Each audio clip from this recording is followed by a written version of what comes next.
দেশটা আমাদের, এর ভবিষ্যৎ আমাদেরকে নির্মাণ করতে হবে। ওই আমেরিকা থেকে এসে ট্রাম্পও তৈরি করে দেবে না, বা আপনার চীন থেকে শি এসেও এটা করে দেবে না, অথবা ভারত থেকে মোদিও আমাদের ধাক্কা দিয়ে কিছু করতে পারবে না। এই যে বিষয়গুলো, এটা আমাদের মধ্যে, আমাদের মনের মধ্যে, আমাদের অন্তরের মধ্যে গেঁথে নিতে হবে, গেঁথে নিতে হবে।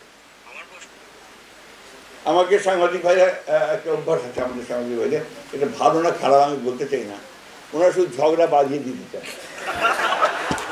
আপনার দেখবেন টকশোতে যারা অ্যাঙ্করের কাজ করে, ওর কাজ শুধু ঝগড়া লাগিয়ে দেওয়া। আমার কাছে আমার সাংবাদিক ভাইরা আমার খুব প্রিয়, তারা অত্যন্ত একেবারে ছোটো ভাইয়ের মতো। আমার কাছে অনেকটা বিষয় পাঠিয়েছে যেটা নিয়ে কথা বলতে বলেছে, কিন্তু আমি তাদের হতাশ করছি যে আমি সেটা নিয়ে কথা বলবো না, কারণ আমি এটা বলতে চাই না। বাংলাদেশে অনেক রাজনীতি আছে, এটা একটা, এর জন্মটাই হয়েছিল আপনার বহুত্ববাদের মধ্য দিয়ে, তারপর অনেকে ভুল বোঝাবুঝি করেন, মানে বহু চিন্তার মধ্য দিয়ে অনেকগুলো চিন্তা এসে এক জায়গায় আসে। আমরা বাংলাদেশের স্বাধীনতার সময় যখন লড়াই করি, তার আগে সেই সময় আমাদের নেতা অনেকেই ছিলেন, অত্যন্ত অত্যন্ত বড় বড় নেতা, মৌলানা আব্দুল হামিদ খান ভাসানী, হোসেন শেখ তরওয়ার্দী, শেখ মুজিবুর রহমান, আমাদের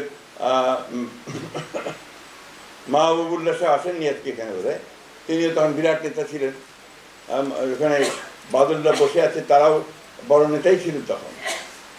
তো আমাদের এক একজনের একটা চিন্তা ছিল, সেই চিন্তাগুলো ছিল যে কেউ আমরা সমাজতন্ত্র করব, কেউ সমাজকে পাল্টে দেব, কেউ কমিউনিজম করব, কেউ ধর্মীয় ব্যবস্থাকে এখানে প্রতিষ্ঠিত করব, ইসলামকে প্রতিষ্ঠিত করবো, সব মিলিয়েছিল। তারপরে যুদ্ধ শুরু হয়েছে, তখন যে আমরা সবাই এক হয়েছি, এক হয়ে সে লড়াইটা রয়েছে। আজকে 24 বছর একই ঘটনা ঘটেছে, বিভিন্ন চিন্তা ভাবনা নিয়ে আমরা এসেছি।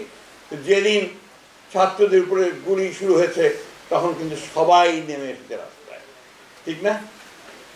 আজকে সেই একইভাবে আসুন আমরা সবাই এক হয়ে যাই।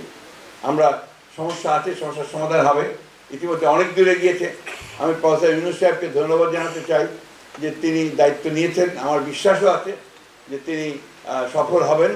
আমরা আসুন আমরা সবাই মিলে তাকে সাহায্য করে, আমরা নিজেদেরকে সাহায্য করে আমরা সাহায্য। তবে একটা কথা খুব জোর দিয়ে বলতে চাই, গণতন্ত্রের কোনো বিকল্প নেই, এবং গণতন্ত্রকে চাপিয়ে দেওয়া যায় না।